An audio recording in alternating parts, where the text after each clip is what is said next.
안녕하십니까? 저는 잠바티스타 비코의 새로운 학문을 우리말로 번역한 조한욱이라고 합니다.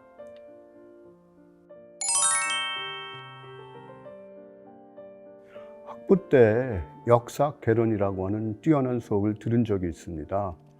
그 당시, 그러니까 역사에 입문하기로 마음먹었던 그 당시 그 수업을 통해 가지고 데카르트라고 하는 아주 걸출한 철학자가 역사학은 엄밀한 학문이 될 수 없다라고 주장했다고 하는 말을 듣고 의기소침했었습니다. 그런데 바로 그 다음 수업에서 전혀 이름을 처음 들어보는 그 잠바티스타 비코라고 하는 인물이 역사학을 비롯한 인문학 자체의 어떤 그 존립 근거를 밝혀줬다라고 하는 말을 듣고 굉장히 고무가 된 적이 있었습니다. 그러니까 인간이 만든 것은 인간이 알 수 있다라고 하는 원리에 근거해 가지고 인간이 연구해야 할 대상은 자연이 아니라 인간 사회이고 인간의 역사이다라고 말했다고 하는 것이죠. 게다가 그뿐만이 아니라 그 당시에 제가 배운 바로는 비코는 어떤 진보사관과 순환사관 이 둘을 결합한 것과 같은 나선형 사관을 말했다고 합니다. 그 당시로서는 엄청난 충격이었습니다. 진보사관과 어떤 순환사관이 결합될 수 있다는 것 자체가 충격이었기 때문에 비코라고 하는 이름은 제 머릿속에 깊이 각인이 되어 있었습니다. 물론 나중에 공부를 하면서 나선형 사관이라고 하는 것은 지나치게 과장되거나 왜곡된 것이라는 것을 알게 되긴 했습니다만, 그래서 그 이후에 비코라고 하는 인물에 대해서 그렇게 그런 어떤 인상을 갖고 있었고, 나중에 미국으로 유학을 가가지고 비코에 대해서 학위 논문을 쓰면서도 여전히 인문학의 위상을 살린 어떤 학자로서 비코의 이름은 제게 그대로 남아 있었습니다. 그렇지만 점차 이제 비코의 새로운 학문을 더 번역하면서 더 깊이 알게 되면서 그냥 인문학의 위상을 높이기 위해서 비코가 그러한 이론을 내세운 것은 아니라는 것을 알게 됐습니다. 거기에는 훨씬 더 중요한 것이 달려 있다는 것을 알게 되었습니다. 즉 인간 사회가 어떻게 출발하고 어떻게 작동되는지 그것을 이해하기 위한 방법론으로서 그것을 제시했다는 것을 알게 되었기 때문입니다.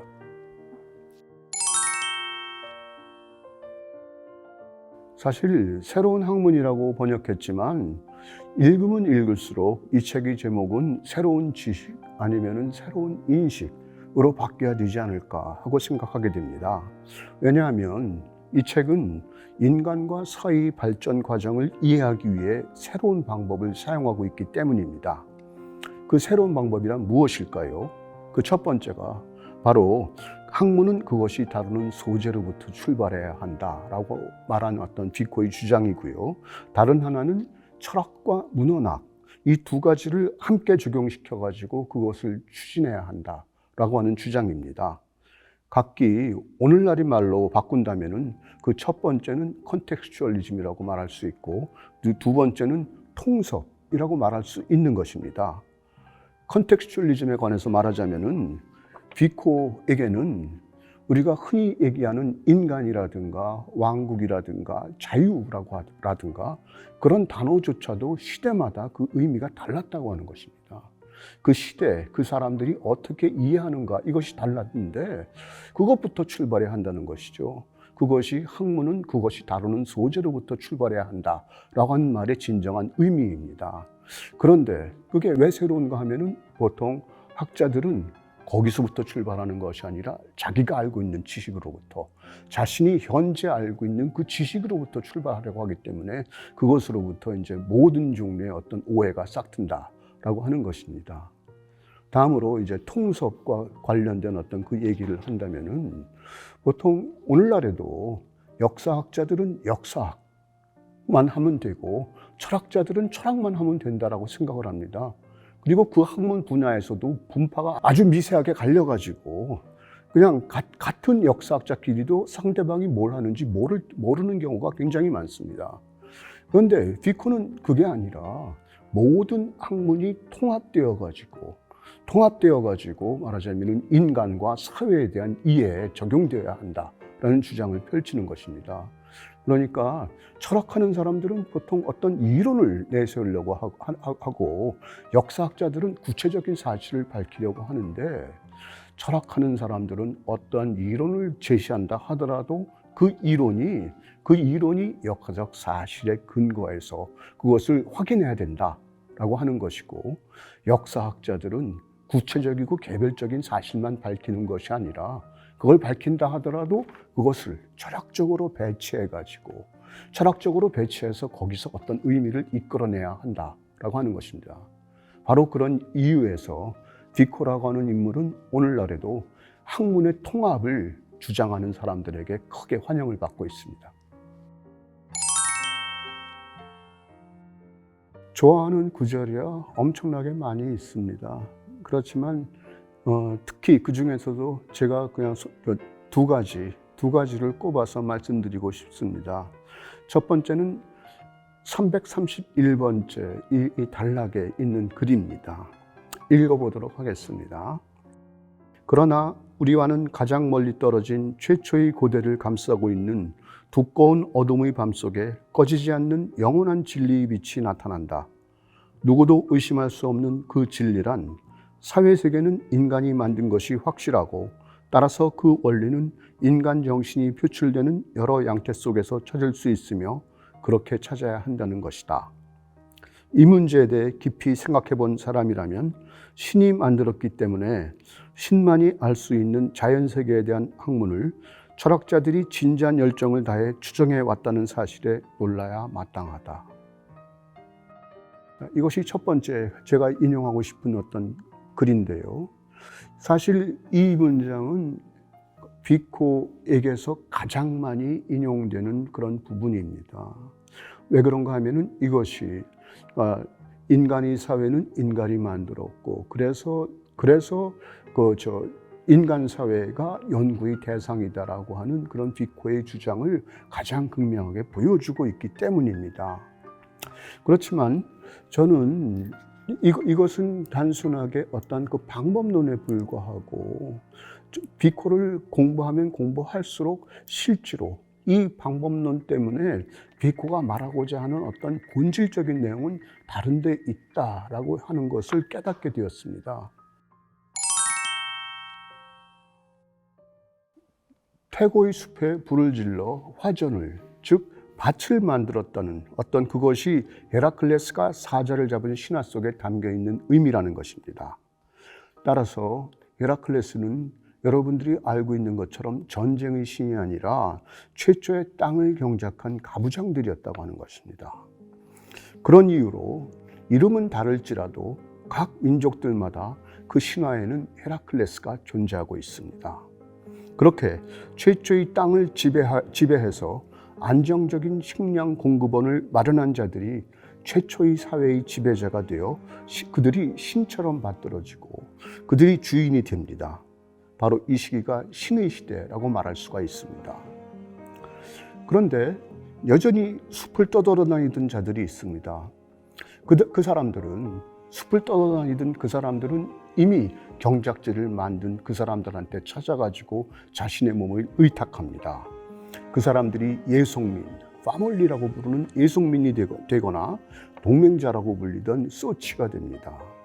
그들은 동맹자나 예속민이나 동맹자라 불렸다 할지라도 일종의 농노가 된 것이었습니다. 그들은 생활의 방편을 얻는 대신 일손이 된 것입니다. 이래하여 일종의 봉건적인 주종관계가 이루어지게 되었다고 하는 것입니다. 그런데 세월이 지날수록 예속민이나 동맹자, 즉 노예처럼 살던 그 사람들의 숫자가 더 많아집니다. 숫자가 많아지고 그 사람들이 요구조항도 거세집니다. 그렇게 되니까 어떨까요? 처음에 지배하던 그 사람들이 숫자적으로 압도를 당하니까 그 사람들이 위기의식을 느낍니다. 그 위기의식을 느낀 그 사람들이 어떻게 하는가 하면은 계급으로 결속합니다. 전까지는 집안에서의 가장으로서, 가부장으로서 어떤 권위를 가지려고 했었는데 이제는 그 사람들이 하나의 계급으로 결속합니다. 그래가지고 그 사람들이 원로원을 만들고 원로원이 되어가지고 말하자면 오늘 식으로 얘기하자면 국회의원이 되는 것이죠. 그 사람들이 무기를 지배하고 법을 지배하게 됩니다. 그래가지고 법과 무기를 통해가지고 그 다른 그 예속민들, 숫자가 늘어난 그 사람들을 지배하게 됩니다. 여러분들이 그리스의 역사 속에서 스파르타의 경우를 생각해 보시면 될 겁니다. 스파르타에서는 귀족들이 숫자가 훨씬 더 부족했습니다. 그렇기 때문에 그 사람들은 엄격한 법, 그 다음에 엄격한 규율을 통해 가지고 그 나머지 사람들을 지배하려고 하지 않았겠습니까?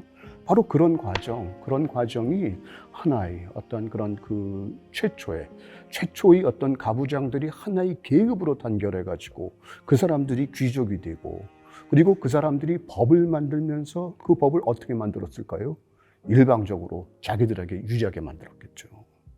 그러니까 이 시기가 비코가 말하는 영웅의 시대입니다. 말하자면 그 사람들이 귀족이 되고, 그 귀족이 바로 영웅인 것이죠. 그래, 이 시기가 바로 영웅의 시대입니다. 그런데 법은 귀족들에게 유리하도록 만들어졌습니다. 그렇지만 일단 법이 만들어지면은 사람들은 그 법이 표방하고 있는 정의라든가 형평성이라든가 이것이 무엇인가, 그것에 대해서 생각하게 된다고 하는 것입니다. 그러면서 그 사람들은 귀족이나 평민도 다 같이 평등하다라고 하는 생각에까지 이르게 됩니다. 그리고 그뿐만이 아니라 이제 평민들의 숫자가 더 많이 늘어나게 됩니다. 그리고 이런 과정을 통해 가지고 이제 이 평민들, 사람들, 백성들, 이 사람들이 중심이 되는 어떤 나라가 등장하게 된다고 하는 것입니다. 말하자면은 그런 방식으로 인간은 자신이 의도하는, 자신이 원하는 대로, 자신이 유리한 방식대로 이렇게 자신이 어떤 방향을 이끌어 가려고 하지만 그것이 아니라 훨씬 더 큰 다른 어떤 목적을 위해서 인간이 그 어떤 그 목적에 봉사하게 된다고 하는 것입니다. 그것이 바로 비코가 말하는 어떤 섭리의 의미이고, 그것이 말하자면 제가 두 번째로 인용했던 그 문장, 이 뜻하는 바라고 말씀드릴 수 있습니다.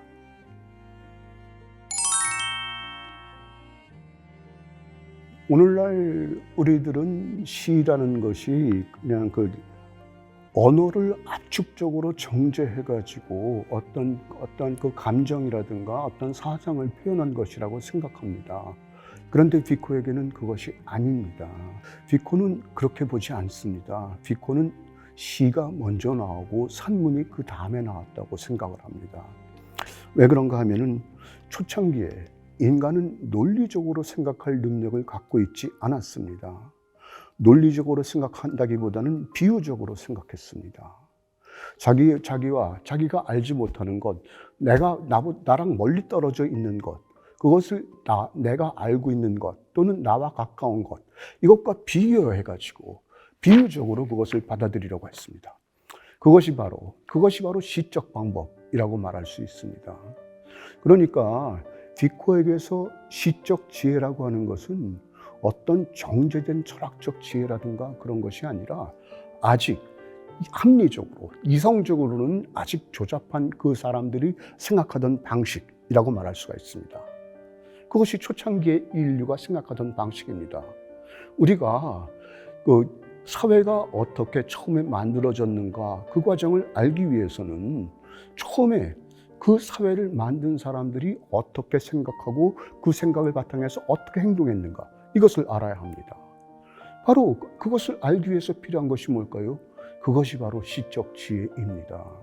아주 고상한 어떤 철학적 지혜로서 시적 지혜를 말하는 것이 아니라 아주 조잡하고 그다음에 상상력만 풍부하고 논리적 이성은 발전하지 않았던 그 초창기의 인류가 생각했던 방식, 그것이 시적 지혜입니다.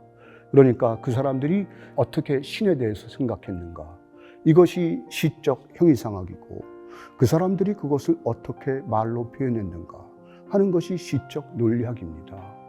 사실상 오늘날 현대인이 그 초창기 인류의 정신세계로 들어갈 방법은 없습니다. 그렇지만 그것이 존재하는데 그것은 어떻게 가능할까요?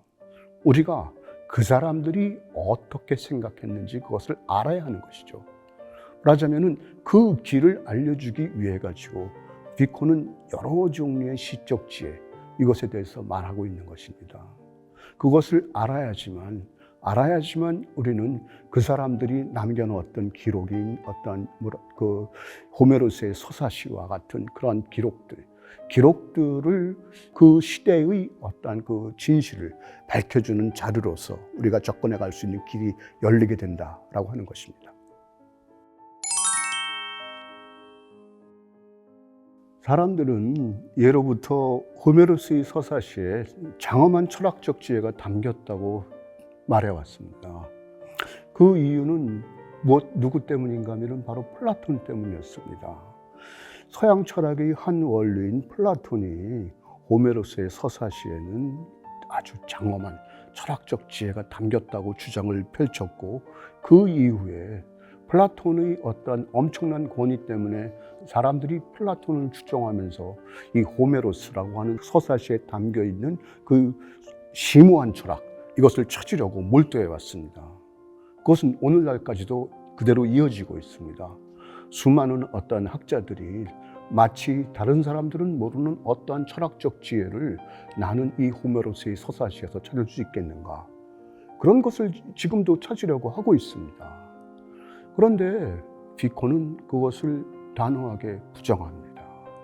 왜 그런가 하면은 거기에 장엄한 철학적 지혜가 담겨 있다고 가정한다면은 그 서사시는 뭐라 그럴까요? 인간성을 고양시키는 아주 훌륭하고 뛰어난 어떤 그런 말과 그 내용으로 가득 차 있어야 하는데, 실제로 호메로스의 서사시의 그 내용을 보면 어떨까요? 거기에 등장하는 인물들 아주 오만합니다. 행동이 아주 불손하고 오만하고, 거기에서 어떤 격조라든가 이런 것을 찾을 수가 없습니다. 그런데도 거기에서 사람들은 어떤 철학적 지혜를 찾으려고 합니다. 그런 오류 같은 것들을 비코는 낱낱이 찾아서 그것을 조목조목 비판합니다. 거기에 어떠한 철학적 지혜가 담겨 있겠는가?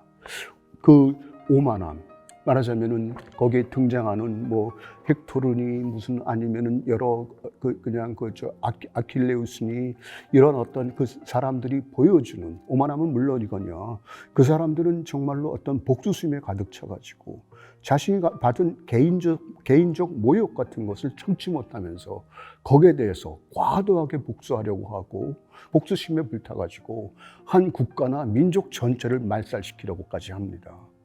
거기에 어디 철학적 지혜가 담겨 있냐라고 비코는 정말로 솔직하게 그 질문을 던지면서 비코는 아주 더 새로운 주장을 펼치게 되는 것이죠.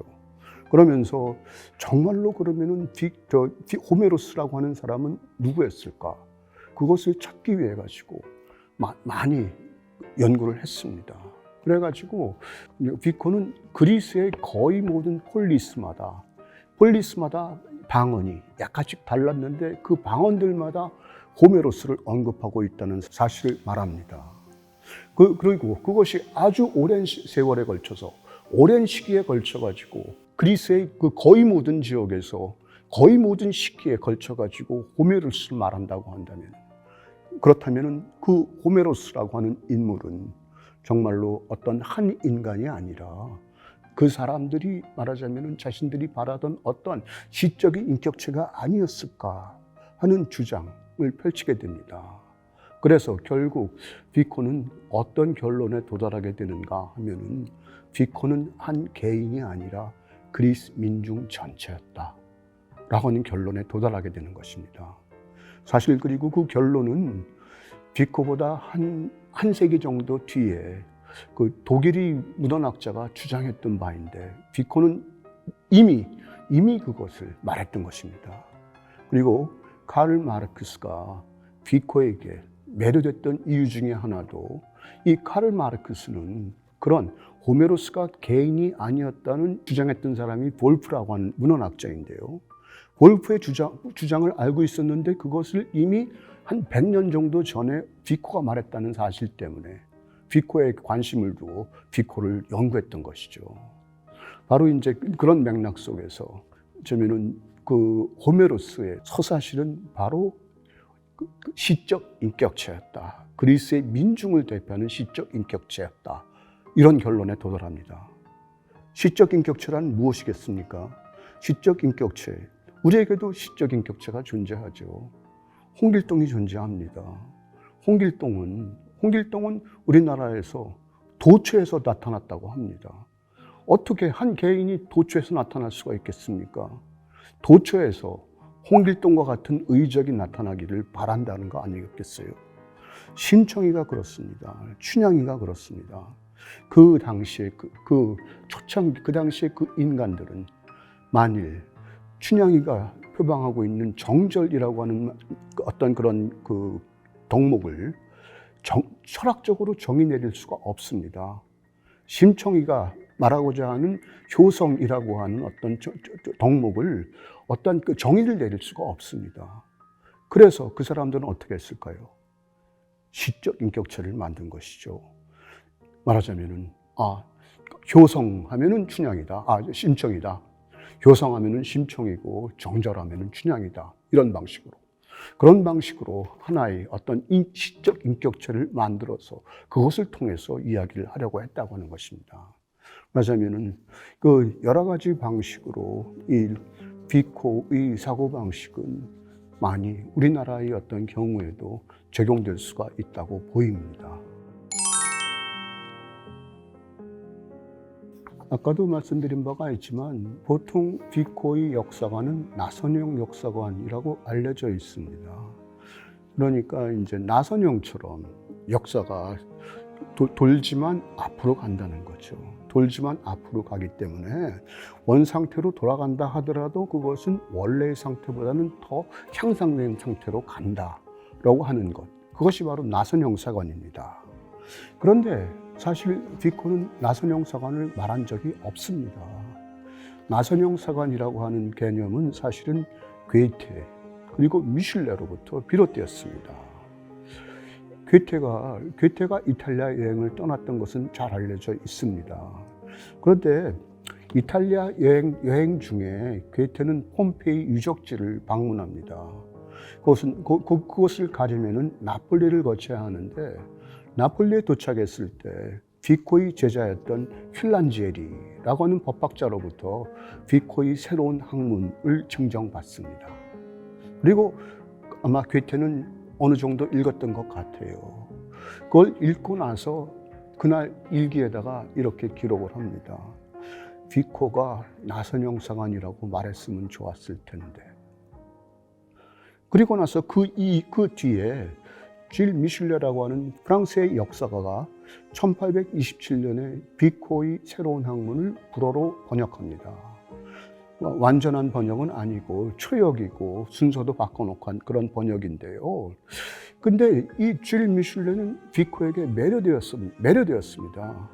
비코의 모든 것을 받아들였지만 받아들이지 못한 것 하나가 무엇인가 하면은 바로 순환사관이었습니다. 왜 그런가 하면은 미슐레는 프랑스 혁명의 적자입니다. 프랑스 혁명은 진보의 사관을 완성시킨 그런 혁명입니다. 진보라고 하는 것은 끝없이 앞으로 나아가야 하는 것인데 역사가 뒤로 돌아가더니 이런 것을 받아들일 수가 없었던 거죠. 그래서 이 미슐레라고 하는 역사가는 로마사라고 하는 세 권으로 된 저작을 쓰면서 그 서문에서 뭐라고 기록했는가 하면 비코가 나선형 사관이라고 말했으면 좋았을 텐데 라고 적어놨습니다. 그건 오히려 뭘까요? 역으로 비코는 순환사관이라고 말하지 않았다는 증거가 아니겠습니까? 네.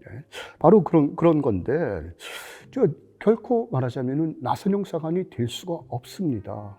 비코가 그 증거를 들도록 하겠습니다. 뭔가 하니 비코는 초창기에 인류의 역사는 야만의 시대였는데 그 초창기에는 아주 감각의 야만의 시대. 우리가 그냥 감각적으로 저 사람이 나를 때리면 그게 아프고 그다음에 그 위협을 느끼니까 감각적으로 알 수 있는 그런 야만입니다.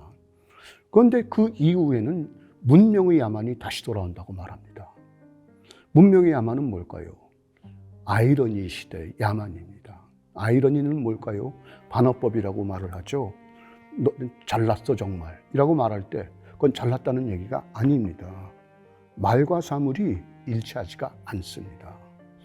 그것이 문명의 시대의 야만입니다. 문명의 시대의 야만은 뭘까요? 사람들이 앞에서는 서로 아첨을 하고 서로 그냥 껴안고 포옹을 하면서도 뒤에다가 비수를 꽂는 것. 이것이 문명의 야만입니다. 그리고 그것은 눈에 보이지 않기 때문에 피하기가 더 힘듭니다. 비코는 그 문명의 야만이 훨씬 더 나쁘다고 말을 단언합니다. 이것이 어떻게 더 발전하는 나선형이라고 해석할 수 있겠습니까? 결코 그것은 나선형 사관이라고 하는 것은 지나친 해석이라고 할까요? 어떤 과장이라고 할까요? 그렇게 생각이 됩니다. 그렇지만 그냥 비코의 사과는 그냥 순환론으로 받아들이면 될 것입니다. 그런데 그 순환론에 대해서도 뭔가 제가 드릴 말씀이 있습니다. 뭔가 하니 서양의 학자들은 그 사람들 스스로가 진보사관에 물들어가지고 순환론을 아주 낮게 평가했습니다. 순환론은 누구의 역사관이었는가 하면은 동양의 역사관이었고 고대의 역사관이었다고 하는 것입니다. 맨날 제자리로 돌아오니까 발전은 있을 수 없다라고 봤던 거예요. 그런데 저는 그것이 서양 사람들이 어떤 오만함과 단견을 동시에 보여준다고 생각합니다. 여러분들 자동차가 어떻게 해서 굴러가요? 바퀴가 굴러서 제자리에 있나요? 앞으로 가는 거 아니겠습니까? 바퀴가 굴러서 앞으로 가는 겁니다. 봄, 여름, 가을, 겨울이 바뀝니다. 봄, 여름, 가을, 겨울이 바뀌어야 1년이 지나갑니다. 네. 이것이 세상이 돌아가는 이치이자 과정입니다. 이치이자 과정이고 그 순환론을 그런 방식으로 정체된 역사관이라고 폄하할 이유가 없습니다. 오히려 순환론은 뭘까요? 만일 비코가 말하는 어떤 그 순환론은 뭘까요? 그렇게 문명의 야만이 시대가 되어가지고 모든 사람들이 서로를 믿지 못하는 그 아이러니 시대. 그래가지고 도시가 다시 숲이 돼버리고 그런 시대. 또 다시 새로운 출발점이 나타날 수 있다라고 하는 희망을 제시해 주는 겁니다. 바로 그런 점에서 우리는 비코에 대해서 다시 한번 관심을 기울여야 한다고 생각합니다. 비코에 따르면은 문명의 야만, 즉 아이러니의 그 시대에 인간 각자는 단 2명이 있더라도 자신의 욕망과 변덕의 노예가 되어 서로 간에 어떤 동의에 이르지 못한다고 말합니다. 그래야 극단적인 고독 속에서 이 사람들은 짐승과 같은 삶을 살게 된다고 말하고, 그런 이유에서 도시는 또다시 숲이 되어버린다고 말합니다. 저는 오늘날 우리 사회가 그런 문명의 야만의 시대에 도래한 것이 아닌가 이렇게 생각을 하고 있습니다. 말하자면은 어떤 합리적 이성도 이미 사라져 있고 강건한 어떤 그런 그 상상력, 이런 것도 사라진 시대에 살고 있지 않은가 이런 생각을 하고 있기 때문입니다.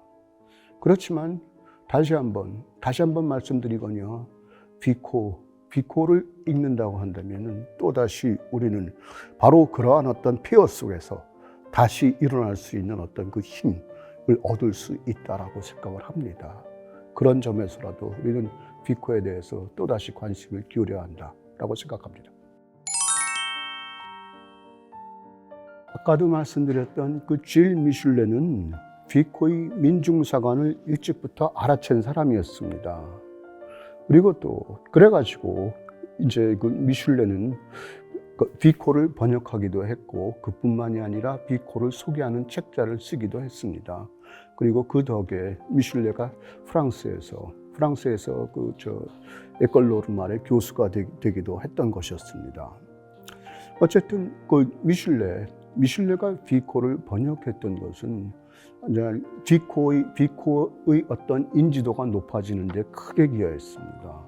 왜 그런가 하면은 비코의 이탈리아어는 굉장히 이해가 힘들어서 그 미슐레이 불어 번역이 나온 뒤에야 사람들은 미슐레이 번역을 통해 가지고 비코를 읽기 시작했기 때문입니다.